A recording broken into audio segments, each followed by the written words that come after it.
Today's episode is brought to you by the Tax Defense Group. The team of professionals at the Tax Defense Group are passionate about helping taxpayers resolve their tax debt. Their services include basic tax preparation, tax audits, resolving large tax debts, and more. They actively represent taxpayers throughout the entire U.S. Call today at 800-850-7973 to get started. That number again is 800-850-7973, and you can visit them online at thetaxdefensegroup.com. We recently launched our website, ucaststudios.com, with articles about sports, special interest topics, and more. We have some cool stuff on our site. To read our content, please visit ucaststudios.com.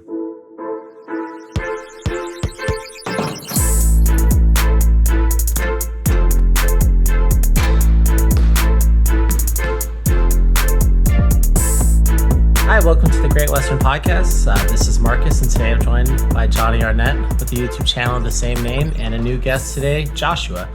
So today we're going to talk about the Game 4 between the Lakers and Nuggets, and what were your guys' opinion of the game?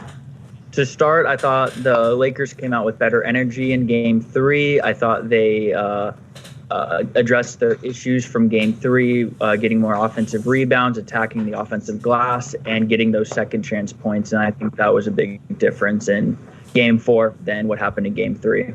Did either one of you guys think in the game that the Nuggets were going to seriously win? I felt like we had control of the game pretty much throughout. There was a couple sequences where I was nervous. I've gained so much respect for this Nuggets team. I mean, one of the most resilient groups I can ever recall seeing. I mean, obviously they came back from 3-1 deficits, but you can't ever count them out. And there was several instances towards, as it got later and later in the fourth quarter, where it just felt like the knockout blow, where this is the point where Denver gives up. They feel deflated, they feel just discouraged, but they just never quit.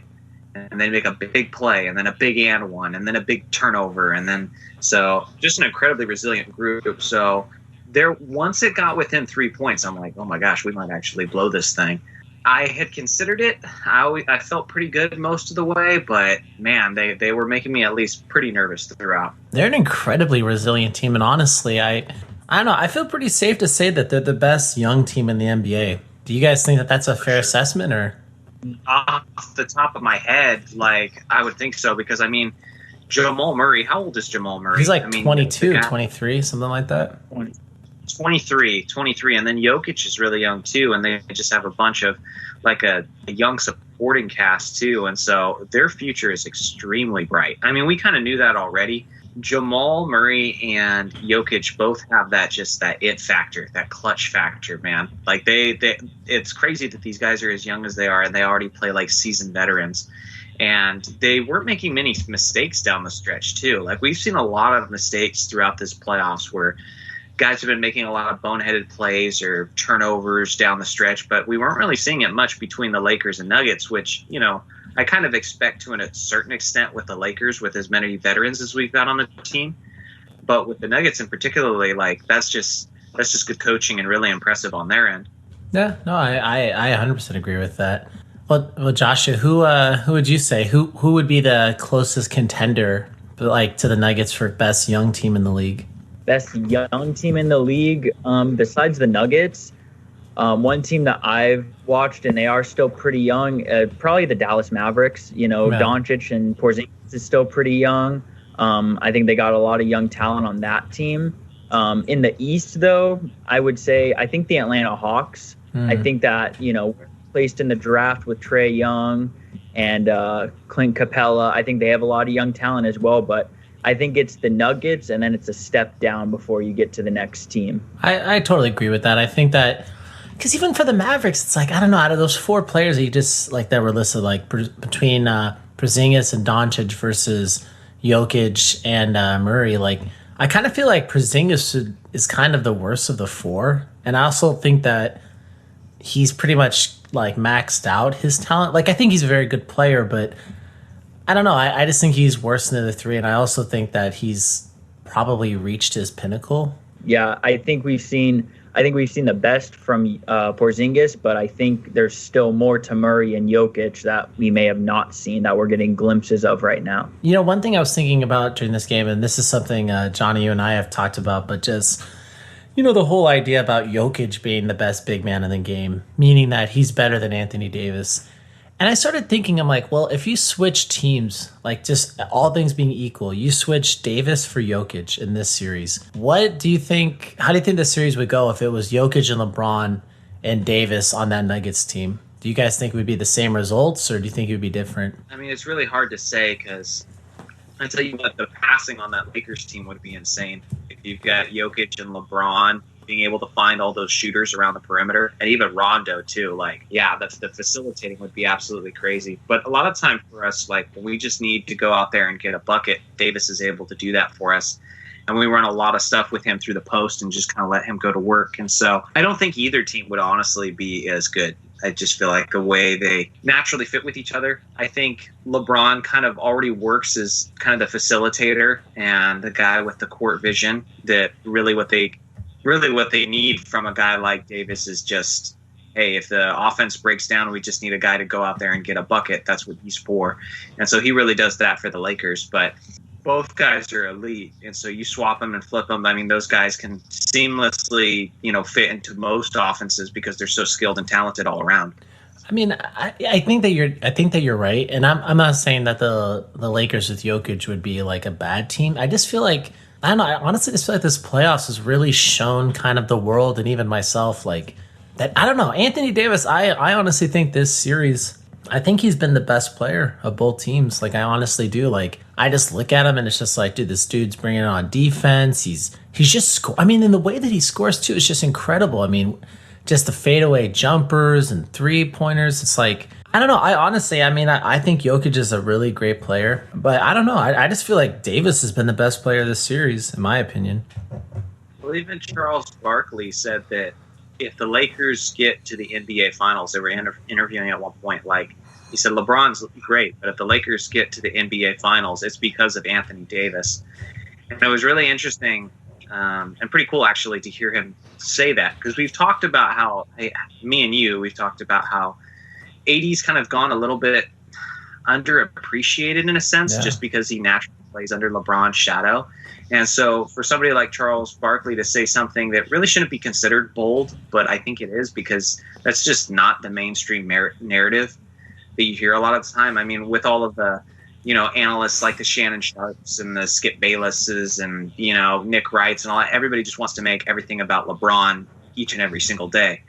And so when you actually hear a guy that'll say, no, Anthony Davis is the reason, that's kind of a big deal in Lakerland. Yeah, no, I mean, I 100% agree with you. And I just feel like with Davis, I mean, I think I told you this earlier, Johnny, I saw that there was some stat where it said that Davis is on track to average some kind of stat line it's only been the last two people that have a stat line in the playoffs was Shaq in 2000 and Kareem in 1980. And I mean, honestly, Davis has just been remarkable this postseason. I mean, truly, even beyond the buzzer beater in game 2, I mean, this guy is it's just crazy how much talent this guy has for his size and just the things that he could do. I mean, I don't know. I'm really floored by what he can do and just the consistency. Even to Jokic, what did he get tonight? 16 points. I know he got into foul trouble, but I don't know, man. I look at Jokic and I think maybe Jokic he might be able to do more things than Davis, but I thought I forgot who was the one who tweeted it, but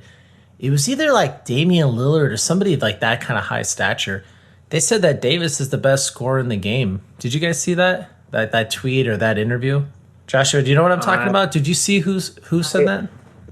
Someone, I don't remember who, but I remember hearing a tweet about talking about Anthony Davis and his scoring ability. Yeah, I mean, I feel like that's something where, again, talk about something that's really kind of I don't know, I guess underappreciated with his game.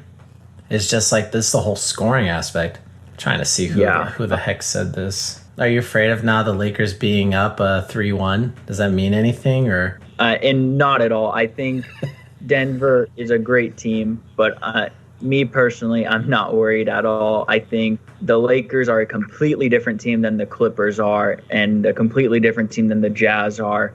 LeBron's built different. I think the Lakers are going to close it out on Saturday. I would mostly agree.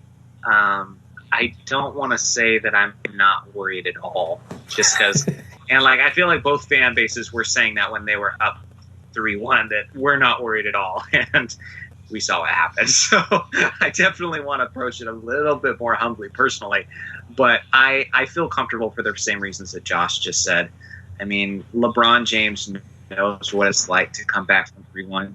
This is we've talked about this time and time again, just a veteran group from the Lakers with guys like Danny Green, Rajon Rondo, LeBron James. I think the coaching from Vogel is sound and consistent. And the Lakers also have, we've mentioned this too, I believe the highest ceiling in the NBA. That every once in a while they have a game where they're hitting on all cylinders. Not only is the passing working, but their 3-pointers are falling. And whenever that happens, it's usually like a 20-point blowout. If you're going to give them three shots to have a game like that against Denver, I think they're more likely to get it than the other two teams were. So, I feel pretty good about our chances when you combine those aspects. The person who said that said that Davis is the best scorer in the game today, that was Rondo. So I guess take that with a grain of salt when it's your own teammate. They have the best scorer in the game. They have the defensive player of the year. They have the MVP, and they have the coach of the year. Because I'm pretty sure I've heard a player call their teammates all of those things at one point or another during the year. Well, I think they also have the best cheerleader of all players currently playing in the league, in Jared Dudley. It's like, dude, like you're giving analysis like you don't know these people in real life. Like I saw him do a post or a tweet after the game. He was like, "Congratulations to Anthony Davis! What a tremendous game!" and all this stuff. It's like, dude, can't you tell this to them in person? You're on the bench, don't you see them every day? But no, I think you're right.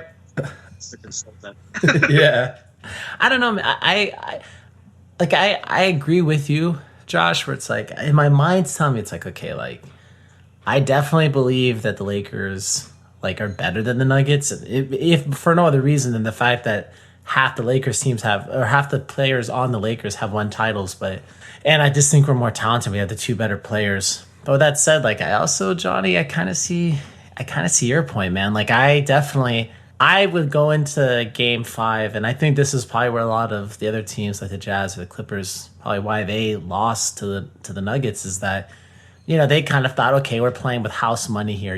Like Game 5 in some regard, most of the times Game 5 is you're playing with house money kind of game if you're the team up 3-1.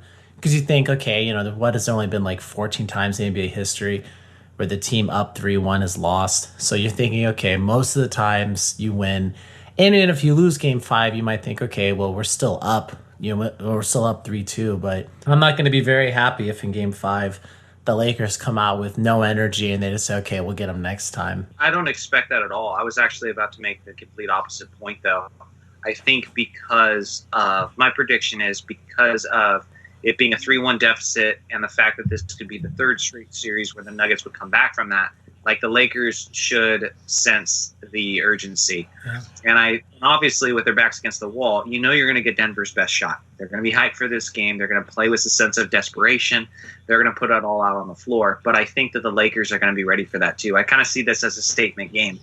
Who do you that plays a big factor for players. Like, they think about that message board material that it's like, if you stomp them out in Game 5 after being up 3-1, it's just another statement of saying, we're not the Clippers. We're better than the Clippers. We're knocking you out. We're ending this here. None of this nonsense. I can see LeBron being aggressive and asserting himself early. I just don't see them coming out lackadaisical knowing what this team has already accomplished.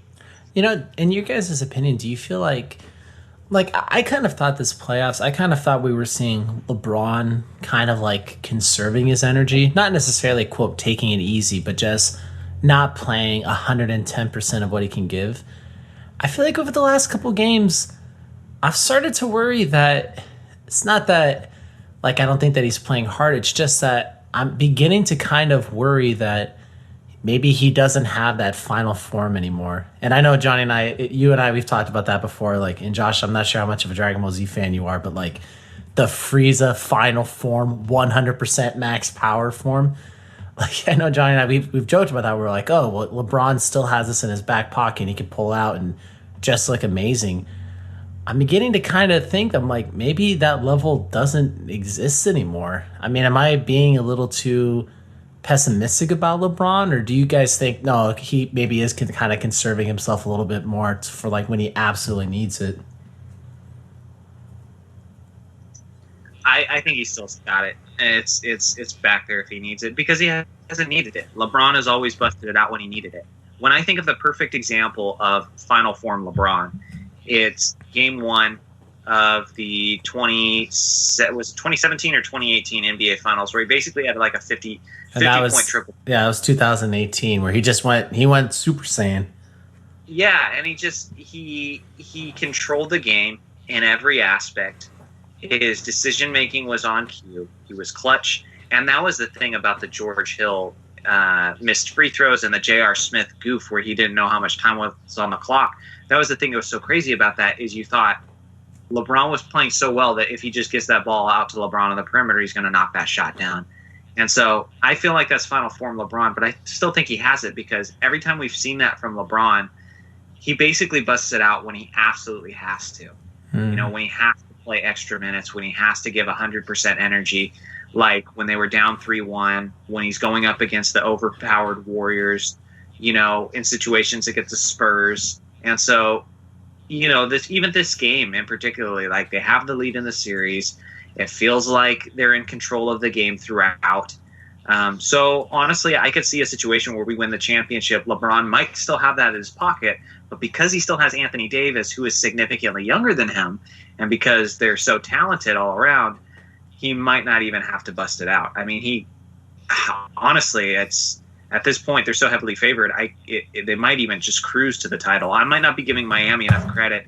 Still have to wait to see what happens with 3-1, but yeah, we might not. He could still have it, but we might not see it. I definitely agree with all of that. I still think LeBron still has that final form.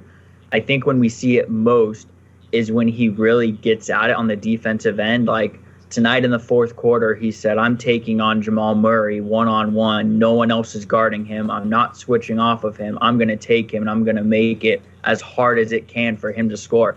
And that's what he did. When I see him like with that intensity on the defensive end, that's when I know that he's in that final mode, that like he's not going to let this game get away from him. He knew how important this game 4 was, and he knew that they needed to win this, and he didn't want this series to be even, and he just took it upon himself on the defensive end. And that's where I think I see that final LeBron form, is when he's really playing tough on the defensive end. Oh, I'm glad you guys feel that way, because I was getting a tad bit like, I don't want to, I mean, you know, somebody may potentially listen to this like a month from now and be like, oh my gosh, what a horrible take, because LeBron James averaged 35 points in the finals, and I'm going to look like a total naysayer. But I don't know. I guess I was just thinking like, you know, is a little bit, but I think you're probably right, where it's a sense of you've got Davis. And I think too, a part of it is, in my opinion, might also just be that like LeBron wants Davis. It's almost like a person, maybe like a dad or an older brother, showing the younger brother or son like how to ride a bike. And it's like, you know, like you kind of want to like build up their confidence. Like I wonder if almost a little bit where it's like LeBron's purposely deferring to Davis because he wants Davis to kind of like, you know, does that make any sense? He kind of built up his own confidence in these big playoff games, essentially. It could be because he knows how important he is and how much he needs him. He's such a focal point of the offense. He's capable of doing so much on his own. But I also think that another aspect is this is the most crucial LeBron has ever been to an offense he's been on as a facilitator. And I know he's done that in the past. But from the beginning of the year, he's been the pivotal point guard for this team, to where like we basically go as LeBron goes. And a lot of times when the teams come back into it is when he heads to the bench.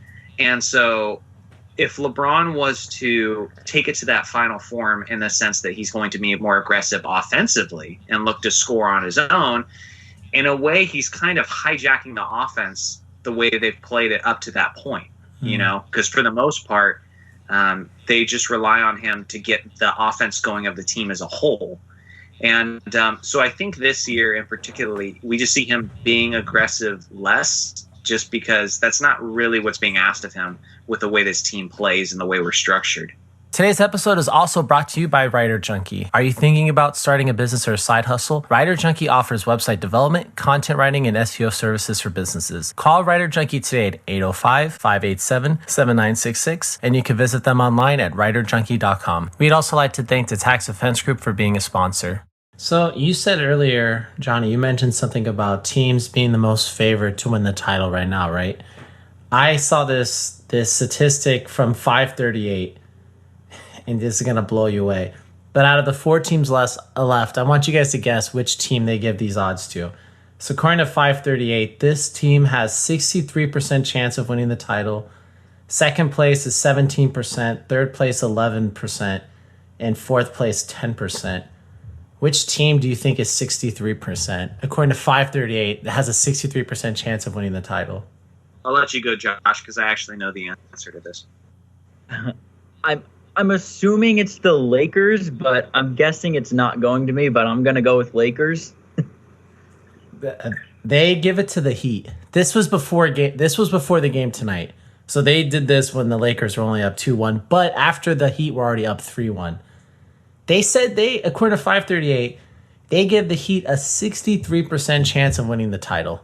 They give the Lakers a 6% better chance than the Celtics of winning the final or winning the title, even though the Celtics are down.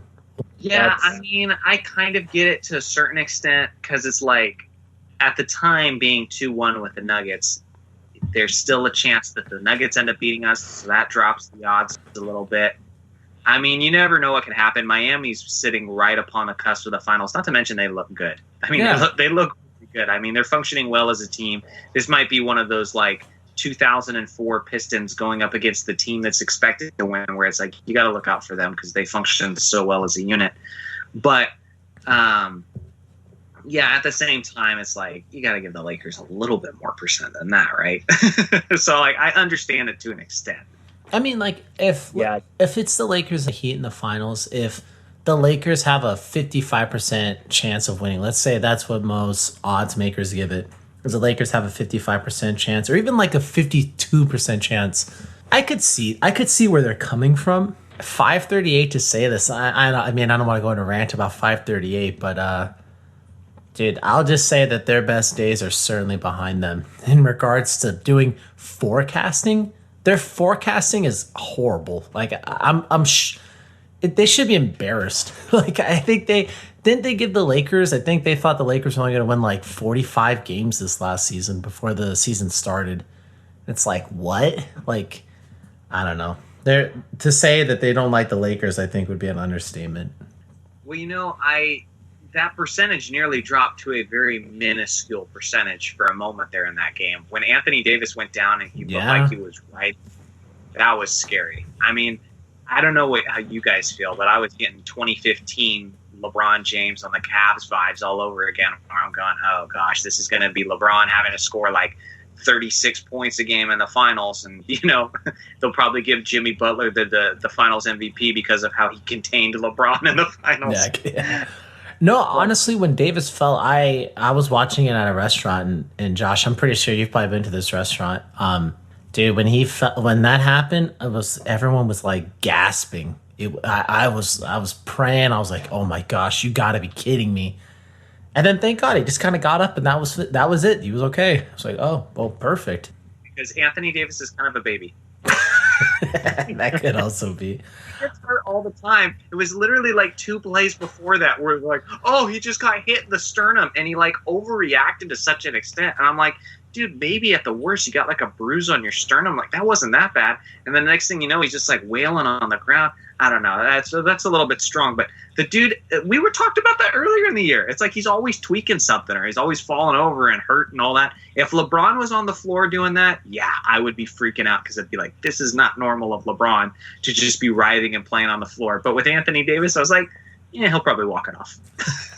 So I guess I'll probably end this real quickly, but I want to ask you guys if you had to make a prediction. How many more games does this series go? Does it go past Saturday? I said it earlier, but I think they know the urgency of Denver and their 3-1 comebacks. I think they're going to come out the same way they did tonight, get the ball to AD, get Jokic in foul trouble. I think they need to start Howard again. That was a huge energy boost in the first quarter. I think they close it out Saturday night. Yep, I agree. Big game for LeBron. He senses the moment. He senses the situation. He knows that he doesn't want Denver building any confidence that they can do this again. I expect him to set the tone early and for the Lakers to win. I don't know about comfortably, but I expect them to handle their business. I think I agree. I think it'll be 5. And, I think Jonny, you and I had talked about this, but I think this was before the series started. I gave my prediction that I thought that the Lakers were only going to lose.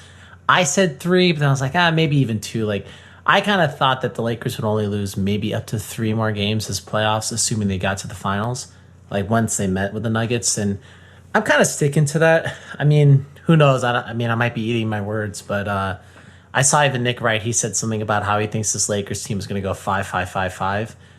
And I personally also kind of agree with that. I think that this series will end in 5. And I think maybe it might be too early to forecast it, but I don't know. I also kind of feel the same thing about the Heat. I think, honestly, if that happens, this Lakers team honestly might be looked upon as, I don't know. I don't want to say like historic, but I don't know. It'll be an interesting. If that were to be the case, that if LeBron won in 5 games in the finals, from a playoff perspective, this would probably be the most successful playoff team he's ever been on, right? Yeah, just naturally from wins and losses, but I don't know about like quality of the teams he was going against, because it doesn't get much stronger than the early to / mid 2010 Spurs, but yeah, certainly in terms of their record, they'd be cruising through it for sure.